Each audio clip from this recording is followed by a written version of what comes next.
Welcome to Writing the Wrong Way. This is a podcast for serious writers who want to develop their skills in artistry and stand out in a crowded industry by taking intelligent, creative risks. I'm your host, Jonathan Ball. I hold a PhD in literature. I'm the author of numerous books, and I take a very analytical approach to art making, emphasizing both efficiency and experimentation. So I'm here with Ryan Fitzpatrick, and thanks for joining me, Ryan. And Ryan again and I co-created the 95 Books Reading Challenge. If you go to 95books.com, you can get all sorts of information about that. But what we thought we'd do is every little while throughout the year, we'd kind of check and see where we're at, what we've been reading, and what's kind of just we found most interesting in our reading. And then we thought we'd also just try a thing where we'd every once in a while, not all the time, but just every few months, say we'd read one book in common at least, and then talk about that book. So the book we chose today is this book called Refuse, CanLit in Ruins, edited by Hannah McGregor, Julie Rack, and Aaron Wunker. So we'll talk about that a little later, but first I want to just give Ryan a chance to talk about the book that he kind of found most interesting. But Ryan, why don't we just briefly go through how many books we've read? So I've read 25 books so far this year, and we're recording this, by the way, in early March. So it's about 2 months roughly. I've somehow read 25 books, which is probably a record for me. I've got 7 poetry books, 8 nonfiction books, 6 novels, and 4, I call them comics, but they're basically graphic novels. How are you doing? How am I doing? So I'm sitting at 33. Wow, which is you're like a third of the way done. Yeah. Well, that's the effect of like the empty scholarly time of the postdoc. It's like anytime I feel like I should be working and don't want to work, I read a book. Yep, that's what I've been doing. I've been procrastinating my way into reading a quarter of 100 books in 2 months. It's perfect. I'd recommend it. Like you want to get reading's your goal, just don't do your other work. Because reading can feel like work, and if you and you can call it work sometimes. Well, I started doing more book reviews, so that's how I justified it as literally work. But still, I shouldn't be doing these book reviews, really. I'm mostly trying to read all the books that are on my shelves that I've bought and have never looked at. But we'll get to that. So I've read 33 so far in the past 2 months. 19 books of poetry, because you can read a book of poetry in an hour. 7 books of fiction, which is not quite where I should be, because if you actually listen to the last time we did this, I said I was going to try to read a book of fiction a week, and that's not quite there because I bailed a couple of weeks ago. And then 8 books of mostly theory, but like theory nonfiction. There's a couple kind of more general nonfiction ebooks in there. Pretty impressive. That's me. So I almost read the same amount of fiction, which is kind of funny because I also not as rigid as you, but I made a choice to try to read more fiction. That's why I've committed myself to doing these book reviews, because I was like, I just need a deadline because I wasn't reading as many novels. I noticed. So, can you remind me how much of that is for your postdoc, like actually related to it? Is it mostly the theory? Depends how loose we want to apply what my postdoc stuff is. So some of the poetry, like pretty much all the theory in one way or another, is like the postdoc. The fiction I'm like applying as this kind of like scholarly exercise having to do with teaching. Is that like I'm being asked to teach Canadian literature courses, and I realized I haven't read any fiction. So when I built a course for last fall, the 3 fiction books, the 3 novels we read were basically the 3 novels I had read during my PhD. That's an exaggeration, but I thought it would be a funny joke. It wasn't. So yeah, in one way or another, and some of it is just like me, like I said, pulling poetry books off my shelves and going, well, I bought this book yesterday. It was like, oh, I bought this book by Ken Belford from 1970 that literally no one in Canadian literature has ever read, but I bought it. So I never even heard of it. Yeah. I find I read a lot of poetry. I've only read 7 lately for some reason, but I actually need to read like 4 in the next few days. But actually, the next book I'm going to read is Paul Zitz's new book, Exhibit A, I think it's called. I just misplaced it here. But I don't read a lot of older poetry. I feel like that's my my weak point now, is that almost everything I read is like recent books for review. Well, and I was like, I'm interested in, I've been kind of like jabbering whoever will listen to me, which isn't very many people, about this. And there was a Twitter thread earlier today by Catherine Mockler, talking about the idea of the book graveyard, that thing that a lot / most authors feel. Their book comes out, and during the season, there's all this excitement. They get reviews, they get asked to do readings, whatever, and then a couple years later, the book, it's like the book never existed. No one's read it, no one talks about it. Everybody's talking about like the stuff at right at the cutting edge of what's coming out, whatever the presses are pushing that season, and so like that, like that's something I think that's worth thinking about, is how do we read back a bit, whether that's a couple years or a couple decades or what, like, and what that's older can kind of shape, or can older things or older books speak to where we are now. I always have an issue with that, where I'm going through my big stacks of unread poetry books that were sent to me for review, and I at every calendar year, like it flips over, and I think to myself, well, how old is too old now? Because I have a lot of leeway with that poetry column that I do, but at the same time, like, it's the expectation that I'm going to be reviewing newer books. So like now that's 2019, I feel like I can't review anything from 2017. I can kind of maybe get away with 2018. Like, if it says 2018 on the book, I'll consider reviewing it, even though, and I won't pay close attention to, like, was it fall 2018 or was it like January 2018 that the book came out? I probably should, but I don't.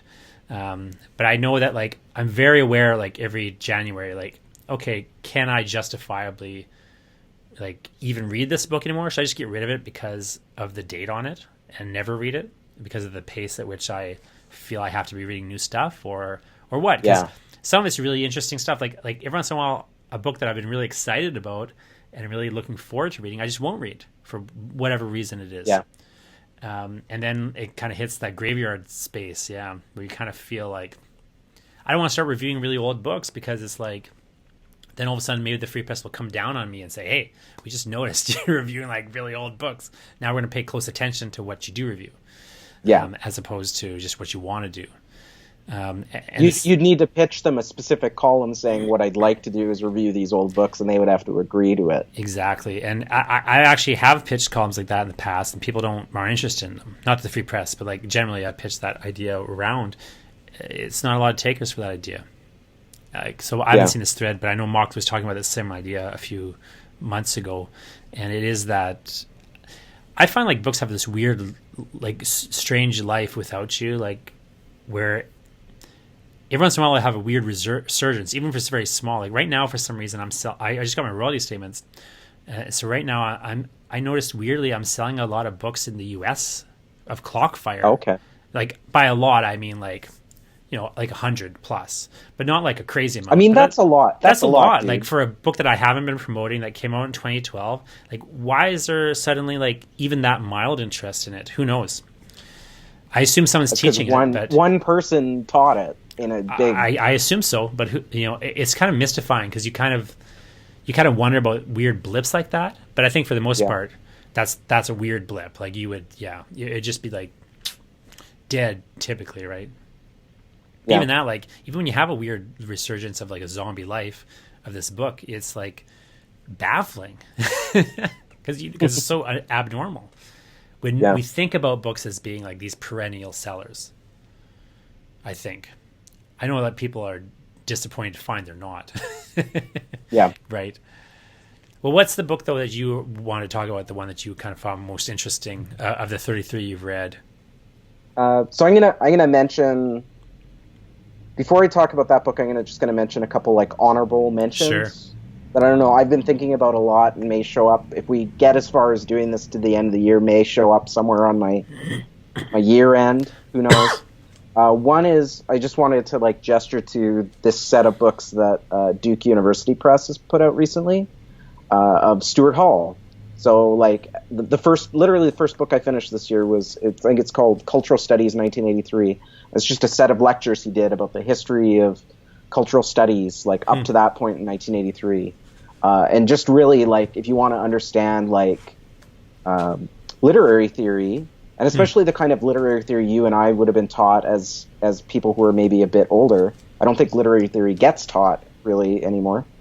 That kind of like, we're going to move through structuralism and post-structuralism, and then... Well, so my daughter's actually taking a class on that, but they don't teach... So it does still get taught, but you know what they do, Ryan, is they don't teach... It like cuts off at Derrida, more or less. Well, because that's where... In first year, at least. Yeah, it gets... Like, because theory gets really complicated, and I won't go into that. But I just wanted to gesture to those, because they're really excellent. So it's that one, the Cultural Studies 1983... and then a 2-volume set that's just called Essential Essays. And of course, Stuart Hall never, like, when he was alive, had like a solo book. Like he's got tons of essays that he published, but like all the books, like the monographs he published, were co-written. So this is a pretty big like event in cultural studies or critical theory or whatever you want to call it. The other kind of honorable mention is this interesting book I read called Beyond Settler Time, called Mark Rifkin, and by Mark Rifkin, and it's another theory book. And what he's doing is he's thinking about temporality as a kind of like another site in which settler colonialism oppresses indigenous people. And so there's a couple things that I think are interesting that he's doing. One is he talks a lot about like frames of reference. And I think that's a kind of transferable, like settlers will have like a certain kind of frame of reference for how they think through the way that indigenous people live. And the other is this idea tied to time, where part of the argument he makes is like, even when, because of the way that time works under settler colonialism as this kind of like unified, monolithic, like almost like a kind of linear thing, even when we imagine indigenous people as not in, like, one of the kind of criticisms you see all the time is like, no, you need to not imagine indigenous people in the past. They live in the present. Yeah, sure. And he basically argues that like part of the problem with that is that doesn't account for like a kind of like indigenous understandings of time, right? So you imagine indigenous people as contemporary in the present. You also have to imagine them as like under the logics of modernism. So I think that's kind of interesting, maybe kind of weird and problematic, but I'm super compelled by it for reasons. Please, if you listen to this, please at me and tell me that I'm right or wrong. The book I actually want to talk about now that I've rambled about those two books, and this fits within our conversation about the book Graveyard, is this book that was basically sitting on my shelf for like 7 or 8 years. Like I bought it and it just sat there. And it's a book by Alice Notley called Disobedience from 2001. And I can't remember if I bought it right before I moved to Vancouver or right after, but it like sat on my shelf for like a long time. And it's a book that I had known about since it came out, because it was a bit of it was like a celebrated book that came out. Like I was on the Buffalo Poetics listserv at that point, which was a mistake, but like it did, like I was on that listserv too. It was really bad. So this was like kind of, it was hell at that moment. It was the book that like everybody was like gushing over. And so I picked it up, and because I was just pulling books off my shelf just to read them, I picked it up, and it's, aside from the fact that it's 300 pages, so 300-page book of poetry, it's just fucking stellar. Really? And Wow. what it does, it kind of does this like New York school, because New York school, like, I do this, I do that, in this kind of like expanded, like really complex way. So the book ostensibly is about, if we can say a book of poetry is about anything, it follows her to, she moves to Paris and lives there for a while. And the book kind of like is her response to living in this foreign city in the kind of mid to late 90s. It was 96, 97. And so, like, so a lot of it is like her as a woman, having to deal with like this heteropatriarchal like society. Like, one of the characters in the book is like a PI who's constantly following her. That's shifting names. At one point, he's like Robert Mitcham. At one point, she names him like, I think it's like Hardwood or something. But also at the same time that this is happening, she's responding to, there's like a large scale, like, I don't know if it's like a general strike happening in like 1997 in Paris. And so she's there while this is happening, and she's responding to that very public like event, like, and thinking through the politics of like living in this place while this is happening and not having a lot of stakes in that. And it's weird. It's this book that's like over 20 years old now, and it really rings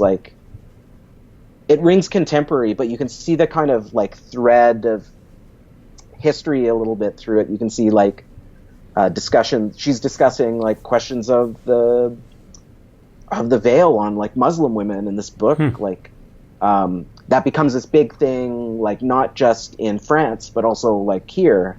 So it's kind of wildly contemporary, like, and like excessive and messy and invested in the everyday, but also like not like it's direct, but it's as my friend Danielle would say, it's dwelling in the mess of the contradictions of life, by being this kind of like multifaceted like thing. That's fascinating. And not editing itself into something clean. I've heard a lot about Alice Notley, but I haven't actually read any of her work, I don't believe. Although that sounds wrong, but I don't think I have. But that book, it's impressive. Any book that length in poetry is any good, because usually books that length, are weak. It's just a weird oddity in poetry specifically. And it's not like, because that's my worry too, right? Is that like you write that much, chances are you need an edit. But this book doesn't need that. Like the length is part of the point. Like it's part of the kind of formal choice that she's making. Like she can't be like excessive in the way she needs to be. Like if this was 100 pages, it wouldn't work. Like it needs to be 300 pages. Like you need to, like it needs that, in the reading, it needs that duration, like of sitting with it. And the only other book I would have read or reread recently that made me feel that way is like M. Nourisi Phillips' Zong, which is another book that like on the outside maybe looks too long, but once you're in it, like there's something in the duration of reading it that like has a kind of like affective component to it. Oh, that's interesting. My book that I was most interested in is this graphic. I call it a comics. Like I say, I don't like to call graphic novels anything other than the comics, whether they're long, short, or whatever. For the simple reason that I don't know. I just find one Scott McCloud has done a lot of work explaining why you should say comics, but two, it just sounds so pretentious to say graphic novel. I don't know, for whatever reason. Like I just, it's a novel or it's not a novel. Like novel is comics are the medium, and the novel is the specific type. So why graphic novel? Like comics novel would make more sense, for example. But anyway, what this Giant's Well thing is a really interesting, weird, fascinating thing to me, because it's a bit of an odd publishing experiment. with this author, Scott A. Ford. He's a writer and an illustrator, and I'll link in the show notes to this. I'll put a link to where you can see Giant's Well, because it's all online. It's a single panel comic, but when you buy it as a book, it's a little full book, and it opens up. It's almost like a box. Like the binding is almost like a box made out of the front and back covers. When you open it up, and it has a single page that you kind of take out. And you fold out, and it's a series of pages that folds out into a single, long 20-foot comic panel. So it's physically 20 feet long when you lay it out front to back. But he's got this sole image available on the website. So if you go to, again, if you're listening to this and you go to jonathanball.com/28, I'll have like a link to the books Ryan's talking about, and also a link to this Scott A. Ford's The Giant's Well. And when you look at it online, you won't really understand it. It's not like the same thing as looking at it as one physical long item. But you can look at it online. You can like basically scroll down a page, and you're kind of going down. The story kind of goes down into this well, and it's this character that kind of keeps descending into this well, and he's just sort of talking to a ghost as he's descending into this well, who's like there haunting this well, and it just keeps going down and down and down and down. So if you're looking if you have the physical thing laid out in front of you, they're discussing how this well was formed when this giant monstrosity was sort of trapped inside this mountain, and then as it died, and like the area hollowed out as it kind of rotted away, it left this well, and then the stories that they're telling. So this guy's descending through the well, and the story they're telling is sort of taking place. They're talking about being in the well as well. And what's interesting about it is, of course, again, if you're on the webpage, you can kind of scroll down and read it the way you would have to. Like, me and my daughter, after I bought it, we folded it out all the way across the room and like read it, kind of crouching down and like kneeling, like going down beside it. But if you stand back, I was going to ask you that, because like you sent me the image last night, and I kind of read it on as this kind of like one big, like almost like a web comic. Yeah. But I was going to ask, like, did you actually like unfold the whole thing? Yeah, I unfold the whole thing, because this is the thing. If you unfold the whole thing physically and lay it out, you can stand away from it and see the whole image at once, which you can't do when you're, because it is one single comic panel image. And of course, when you do that, when you see it all at once from that like broader vantage point, you can't read the story anymore, but you can actually see like the outline of this giant's body. Like you can see the corpse, like the shape that the well takes, which is this sort of silhouette of this corpse, and see where the lights are in its body and all these things, and all how the lights are kind of lighting the cavity. So I thought it was a really interesting publishing experiment, one. Two, they're all hand assembled also, so they're kind of these interesting, weird little objects. Because of course, you can't actually print something that large. He has to print them all smaller, and he has to hand assemble them into a single panel and everything. I think it's an interesting kind of publishing experiment. It's an interesting book object. I thought it was interesting how the physical version of it is so has this extra dimension that the web version doesn't have. So it's an interesting publishing experiment in that sense, in that he's kind of giving the whole thing away for free on this website, but at the same time, for the real full experience of it, you'd have to kind of purchase this thing from him, or from McNally Robinson or wherever. I bought it from McNally, but I don't know what other bookstores it's in, or if it's just randomly available out online or what. But I know you can get it from him, of course. But it has this whole other like level at which is also this physical artifact is just completely different experience from the digital one. Which I think is just really interesting. And then the other thing I just think is interesting on a formal level is because it's one single panel, but it's a narrative unfolding in time. He has to solve the problem of how do you have one image that unfolds multiple moments in time, and he solves the problem kind of the way they solve them in old petroglyphic or not petroglyphic, but old paintings sometimes solve this problem where they're showing multiple, moments in time across a long, usually it's on a horizontal plane, whereas he's kind of doing more a vertical plane, but he solves with these lights. So it's like you're in this dark well and there's these little lights, and each time there's a light kind of lighting this part of the well, it's actually a new move forward in the narrative. So I thought it was really kind of an interesting set of formal problems that he had kind of created and solved. I just thought it was like a fascinating little object in that sense. It's just so very different from a lot of the things that I've seen, even other work that guy's done. Yeah. The way you're talking about it, it has this interesting relationship to kind of the way it conceives of the space of the narrative versus the kind of time of the narrative, right? Mm-hmm. Where the space is this kind of like static thing, and when you lay it all out, you can kind of see the shape of the space in which the narrative is playing out.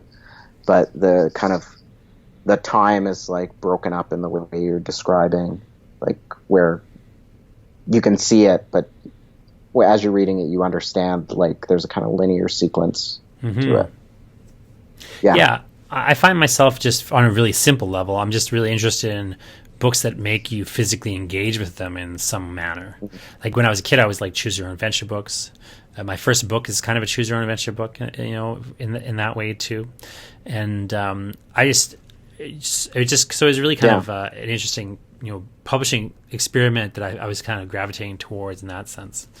Anyway, that's my sort of, thing, The Giant's Well. So again, if you go to jonathanbell.com/28, I'll link to the book Ryan talked about in Giant's Well, and also a link to Refuse, CanLit and Ruins, which is... Is it again, refuse or refuse? Refuse. Or I guess refuse? It could be both, right? Like because there's these three parts. So there's three parts to this book, where one is about refusing, this refusal. One is called refusal. Part 2 is refuse, like garbage, and then part 3 re/fuse, as if relighting or lighting, either some that's interesting. Towards some new hope or the relighting the dumpster fire, I guess. That is Canadian literature, CanLit.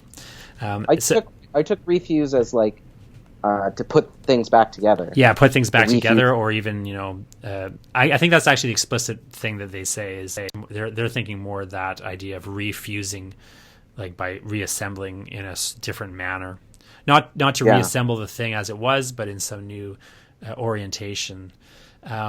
Would you be able to maybe summarize this book in a nutshell, Ryan? I feel like I could do it. I feel like this book so this is a collection of essays and poems and various texts that all sort of revolve around this idea of Canadian literature. You're quoted in the book as talking about it, so I think maybe you're a good person to maybe just summarize. Ryan's quoted on page 80. As Vancouver poet and scholar Ryan Fitzpatrick has phrased it, what gets called CanLit is historically a site of struggle. And so maybe just say what you meant by that in a bit more detail, and then maybe how it relates to this book. It's interesting to be quoted as a scholar, but have that quote be like from a thrown off tweet. Yeah. But I think I would have made like in the heat of some moment in what gets called the dumpster fire. The dumpster fire that is also a ruin. So this book, I want to make a case for this book that it's like important, but like not in the way that sometimes it's gotten talked about. Like I don't think it's this like I don't think it's the book itself is an event. Like I don't think the book is this thing that's going to create a rupture. I think the book is what it's doing is really similar to, I was describing this to a friend of mine. It's really similar to books like this book, Telling It, edited by the Telling It Book Collective, which is Sky Lee, Lee Miracle, Daphne Marlatt, and Betsy Warland. And it's what this book is it's the like incomplete proceedings of a conference. I think it's is it the Women in Words conference? God, I'm going to look like a real asshole if I got that wrong. But I think that like it's one of those kind of conferences from the late 80s, early 90s that people will quote in a chain. So like Writing Through Race or like the appropriate voice. I think this is like Women in Words, but like I not going to sit here and reread it to figure that out. And what I think refuse or refuse is doing is something really similar to that, except the event it's collecting texts from or responses to is not a conference or like a event in a physical space. It's collecting from the kind of responses that happened on social media and in like kind of news articles online, right? So it's this much more dispersed base, and as a result of that, the book is kind of like not non-academic, but it's kind of like it has this mix of like academic writers coming from the institution and people working like more in the literary community, not attached to the university. And what it's collecting is a set of responses to a number of events or a number of issues that have cropped up all around one another, and they're kind of tangled together. One is the Stephen Galloway scandal. One is the similar scandal at Concordia around two profs. One is the kind of reappearance of the appropriation of voice as a kind of issue within Canadian literature. Just a quick side note on that. So that particular scandal is amusing to me in this really minor way, which is that that was kicked off by the Helene Ziviecki publishing an article calling for an appropriation prize. I think a little jokingly, but nevertheless, in a really ill-mannered way that kind of was right at the front of a issue of Right magazine that featured Indigenous authors, and so it was seen, I think, kind of rightly so, as a very disrespectful thing. What was funny to me about it, just on a really minor personal level, is that I had applied for that job to run that magazine, and instead Hal got it. They're like, "No, we don't want you. We want this guy." And not that I wouldn't have done that, but he was a good editor in other respects. Yeah. Well, I will say that like it was triggered by that, but like that wasn't just that was just a flashpoint, as you say. Like that stuff was in the air in many forms. Yeah, because I remember there was that Lionel Shriver talk like in Australia that kind of made the rounds on social media that I think happened before, where she was talking about she was like wearing a sombrero on stage or something. Mm-hmm. It was like significantly more disrespectful than the Right editorial, but the Right editorial was just like poorly placed. In many respects. It's well, but I think what you're talking about though is the heart of this book is kind of that is the argument, is that there's been these recent scandals in Canadian literature. They've all kind of pointed at these fissures in these problems in CanLit, but the argument sort of this book, I think, in many respects is, and the argument of the authors therein is, these are just the tip of like an iceberg, like where these problems have been simmering forever. It's not a new thing. They're just these flashpoints for controversy. When people do find these moments to be when people do get accused of overreaction in these moments, I think the proper way to see that is, they're not reacting specifically to the thing in front of them so much as this larger institutional systemic issue. So the line part that I on page 143, the editors write. They talk about Lauren Berlant's concept of cruel optimism, which describes how people often become attached to ideas or objects that stand in the way of their thriving. In the context of CanLit, you might look at how some people have become attached to an optimistic view of CanLit as a thriving literary community, rather than noting how CanLit continues to structurally silence, tokenize, exploit, and exclude many voices. So to me, the issue kind of at the heart of this book is, even if I, at times disagree or agree with something in what people have said around these particular moments, it seems like that core argument is, to me, is a really powerful and strong argument. You've got this view, this public view being proffered all the time of CanLit, of this diverse, inclusive, tight-knit community. And for people listening in the U.S. who maybe don't have a clue what I'm talking about, because about half the people who listen to this podcast are actually in the U.S., whether they're expat Canadians or not, I'm not sure. But it's maybe confusing if you don't understand Canadian literature and like what Canada is like, to understand like the smallness of it and the kind of small town mentalities and the high school-ishness of this national community.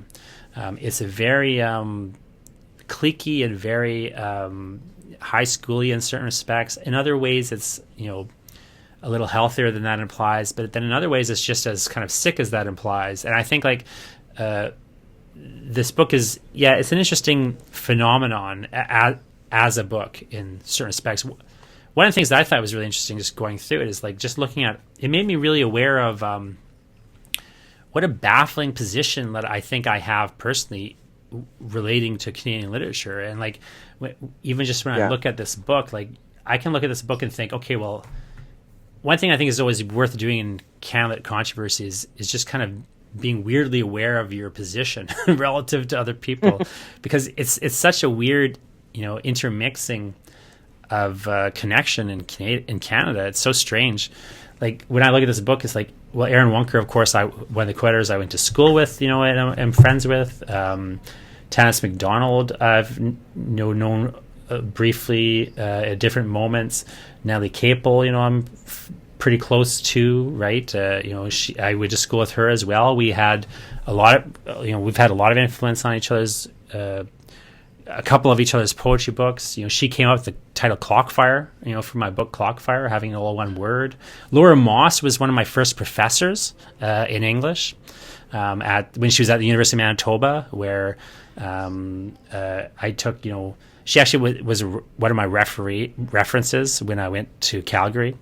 And at one point, and it wrote me a very kind reference along the lines of, I think somewhere in the reference, I can't remember what she had said, but at some point she like told me like verbally, like, I wasn't going to write your reference initially because when you first took my first class, you were a total nightmare.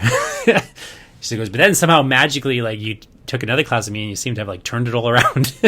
So anyway, it's weird. Like we have these interesting, and then of course, like you say, like you're just showing up in the book as a quote. Like it's always odd to me, like how interconnected Canada is on certain levels, and then like how different and disconnected everybody also seems to be on fundamental ways. And in many ways, I think the book is kind of it's interesting to see all these different perspectives circling around these same few events, and to see there's a lot of agreement here, of course, because they've all been edited and collected together. But even within the book, you've got this real acknowledgement of just a diversity of experience around the same set of people and events, and it's a fascinating, weird. I think might be hard to understand outside of Canada. What the literary community in this country is. I don't agree with that. You don't think so? Well, I think part of it, because I do think the thing. Like I have Margaret Atwood's email address to my phone for some reason, Ryan. I've never contacted her or talked to her for any reason, but like I've like literally like was flipping through my phone and deleting contacts the other day. Yeah. And I have Margaret Atwood's email address in here. Like, I mean, I would say it, except I might get sued. But like how, like that's how small this country is. Like a person I don't even know, but like the largest author in the country, somehow is like in my phone. So here, let me try to say why I think like maybe this isn't as far-fetched a thing outside of the country. So you're right to point out, like I think the part of the editor's argument that they're making by collecting all this stuff that is the strongest is exactly what you're pointing out, is that by collecting all this material that's generally would be otherwise seen as ephemeral, they're actually like pointing out the way that Canadian literature as a kind of like as a sign or a structure, or however you want to do it, like has this kind of like fetish. It's like fetishistic in a way, in that it obscures all these problems by talking about like diversity and multiculturalism, and which isn't to say those things can't be good, but it is to say that they can be empty, like empty signs that cover up like all this stuff. But one of my issues with the book is that Canadian literature frame, and this is me talking as like a poetics person and not a Canadian literature person, is that for me, this set of events, or this set of like this stuff getting pointed out, doesn't start with like Galloway. It doesn't even start with like Emma Healy's article about the Concordia stuff. It starts with hearing, in the Bay Area, they banned drinking at events because there's been too many assaults, or to hear about the scandals around like Towlin and Alt-Lit in the States. And then hot on the heels of that stuff is Kenny Goldsmith and the body of Michael Brown. So these problems are part of like a larger kind of set of questions and challenges and critiques that are being posed about not just about like Canada as a formation or Canadian literature as a formation, but literary production and like not even just literary production, but cultural production, because you could think about this in same terms as like something like Me Too or Time's Up, like those kind of like events. And for me, it's the duration of it that's interesting, because the duration, like change is going to come out of the duration, because otherwise you could bracket off Galloway and like it's this isolated incident, or you could bracket off Concordia as this isolated incident. And in the kind of pooling them together, which is what was happening on Twitter, because these things were happening all at the same time. And I think the book is like emulating that. In the pooling of all these things together, we get glimpses of these larger structures that are oppressive, but we also get like a duration of critique that defies the way we could talk. I was talking to a friend of mine who was complaining that when people talk about Me Too, it's often framed as like the Me Too era, right? Yeah. Which already brackets it off and puts it in the past, as if it's not this ongoing set of questions that are actually much, much bigger than that. So I think that's the strength of the book, is the way it's collecting all this kind of material that might otherwise be seen as separate, in an emulation of the way that social media was collecting it, and the way it's working in this extended duration of critique that unfortunately has been chilled a bit by the kind of like basically by things like the Galloway libel suit. Sure. The way he's suing his critics, and so like the threat of legal action could come for anyone, right? Making a critique like the critiques in this book. Yeah, it's a fascinating, strange. I really appreciate, just on a simple level, the way that the book pulls kind of when I first like flipped through the book and I thought, there's a bunch of poems in here too, I was like kind of cringing about it, but actually they work really well and have some really in many ways are some of the most pointed and angry missives, and there's a great some just fascinating great moments. I really like just kind of, I've got to get to my class shortly, but when the last the last piece in the book is Joshua Whitehead, and there's a great moment because of course the book, as you say, is kind of mostly structured as a response to these things that don't start with the UBC accountable scandals, but the Galloway kind of scandal, but they kind of revolve around. They hit this flashpoint coming out of that moment of the UBC accountable letter, and I really liked how the last piece in the book by Whitehead plays on this a little bit by saying, I wonder if CanLit will ever recognize it as part of the ecosystem of the literary nation state, and it too maintains a responsibility and accountability to its land base and those who protect it. Maybe I'll come back to you, CanLit, if you can tell me who you're accountable to. I thought that was... The moments like that are really, they're really damning and interesting to me. I thought there was. I'm very curious to see like where things go from this point, because as you say, I think it is an unfolding process. That this book is. I think that it does a good job of not trying to cordon it off as a particular specific over moment, but more of this flashpoint to, as they say, kind of maybe suggest the possibility of refusing the old notion, the old cliches or stereotypes of an inclusive, kumbaya, CanLit, and fusing it together in something more tenable and realistic. Well, and that's the problem moving forward, is like how do you take a book like this and not just treat it as the bracketing off of something that happened, and move it forward into not just a set of questions, but I don't want to say a set of solutions, but like paths, like something maybe. else. Yeah, and like I'm. If you want to talk about like positioning with regard to this, I want to recognize that like we're two like freaking white dudes. Yeah. Cisgendered settler white dudes. Yeah. We're expounding on this book at length. And I do want to say I don't have any solutions to any of these problems, other than to maybe self-abolish.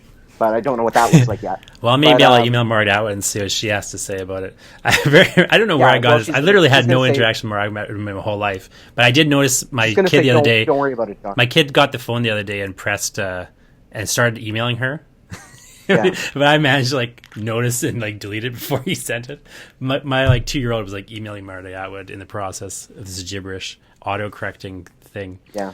But I do want to say, like, because I also want to recognize you have to go to your class. But unfortunately. But I do want to say, like, we're not the ones to like say what the solution's going to be.